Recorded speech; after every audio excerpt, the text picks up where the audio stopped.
Bom dia, turma boa do canal Ave Mais. Estou chegando aqui nesse Acorda Vascaíno. O Acorda Vascaíno, que é um oferecimento da 1xBet. A 1xBet, que é parceiro do canal Ave Mais.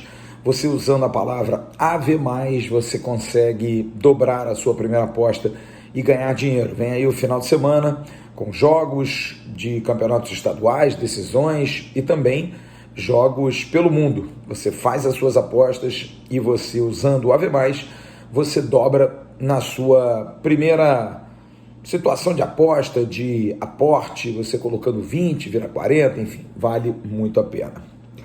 Olha, eu não poderia deixar de comentar nesse Acorda Vascaíno do assunto que ontem explodiu como uma verdadeira bomba. E eu chamo a sua atenção para o Bom Dia Gigante, que eu vou participar daqui a pouco, junto com o Emerson Rocha e a Jéssica Dias, que é a mudança da situação do uruguaio Carlos Tutu Pena. Como eu disse ontem à noite no AveNews, lá no canal Atenção Vascaínos, o Vasco fez tudo certo. O Vasco procurou atender todos os pedidos. É claro que algumas situações demoram um pouco mais. É claro que as situações que envolvem principalmente contratos com jogadores internacionais, jogadores que vêm da Europa, sempre demoram um pouco mais. Por conta daquilo, você está mudando de um nível europeu para um nível sul-americano. Ainda mais um jogador que está acostumado à Europa, ele sempre quer saber, ler contratos, ler todas as situações. Mas um aspecto foi muito importante para que isso pudesse acontecer. E volto a dizer, eu acho que o torcedor do Vasco tem todo o direito de estar muito chateado, está muito frustrado, apesar de que o Carlos de Penha é muito mais pela nossa carência, porque é um jogador que também não é um jogador, inclusive de seleção, mas é muito bom jogador. Também acho covardia depreciar o jogador porque ele não veio para o Vasco. Não, ele é um jogador que o Vasco perde, sem dúvida alguma. Porém, acho que não dá para a gente chorar pelo Carlos de Penha. Não é também essa perda de um jogador internacional. Volto a dizer, é um bom jogador que dentro do panorama do Vasco hoje ajudaria demais na Série B, mas acho que esse foi o grande problema. O fato do Vasco estar na Série B. Isso pesa ainda muito para que o jogador possa fazer uma escolha num momento como esse. O Vasco melhorou muito nos seus processos, isso é verdade. O Vasco conseguiu atender muitas das exigências do jogador e do staff do jogador, mas essa questão de que campeonato vai jogar, isso pesa muito. O Internacional, bem ou mal, apesar de estar num momento também complicado, está em briga lá com o seu torcedor, o time acabou não indo para a final do Campeonato Gaúcho, vários jogadores acabaram sendo afastados. O Internacional, ele é um clube de Série A, é um clube que tem uma fama também sul-americana, vem disputando bem ou mal competições sul-americanas sempre. O Vasco não. O Vasco ora joga, ora não joga, ficou muitos anos afastado, né? E isso de alguma maneira dá uma arrefecida na questão de crédito no mercado. As pessoas veem o Vasco ainda como aquele clube que outrora disputava competições e que era sempre postulante a títulos, e de repente você não vê o Vasco mais nessa prateleira. Isso pesa. O futebol se conversa muito. E é claro que o Internacional está num outro nível. Mas nada justifica, para mim, a postura do jogador. Acho que o jogador foi muito incorreto, acho que o jogador não foi leal, porque havia uma tramitação toda feita pelo Vasco, tudo aquilo que o jogador pediu, praticamente tudo foi ajustado, foi acertado, só que pesa isso, a questão de um Vasco ainda muito fragilizado, e pela história, e também pelo fato de ainda não ter a SAF, porque se tem dinheiro, apesar de que o dinheiro não pesou tanto nessa história, o Vasco até ofereceu um ótimo salário acima daquilo que o Vasco tem em seu teto salarial, toda essa situação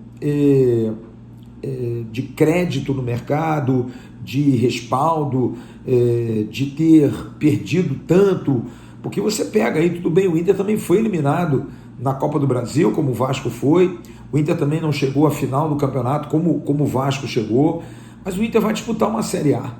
O Vasco, por exemplo, jogou um jogo que praticamente ali rebaixou o Vasco, foi contra o próprio Inter, aquele jogo do VAR. Então tudo isso acaba pesando numa decisão. Volto a dizer, não justifica a atitude do atleta, que não avisou, pegou mala e cuia e foi embora. Só que eu acho que fica uma lição para quem está no Vasco hoje. Sejamos mais, talvez, espertos. Talvez precisemos ser um pouco mais ligados. Essa coisa de vai contratar, vai lá, pressiona, liga de 5 em 5 minutos, procura saber. E aí o contrato, gostou? O que tem, o que não tem? Vai ou não vai? Posso mandar? Dá para você assinar eletronicamente, depois você vem para cá, toma uma passagem, vem logo. Eu acho que essa questão logística de uma negociação para um clube que está duro é fundamental. O Vasco precisa ser ágil nesses processos. Foi correto, foi direito, e isso eu estou falando em função do que os empresários me disseram, que acharam muito legal a postura, porém, há sempre aquela insegurança de, peraí, deixa eu ver se eu posso fazer isso, peraí, deixa eu ver se eu posso fazer aquilo. Por quê? Porque não se sabe se de repente vai ter grana para pagar aquilo. Claro que chega depois, não, pode fazer, mas até você ir lá e discutir, mesmo que coisas pequenas, você já passa um recado para a negociação de que você não está fortalecido, de que você está fragilizado.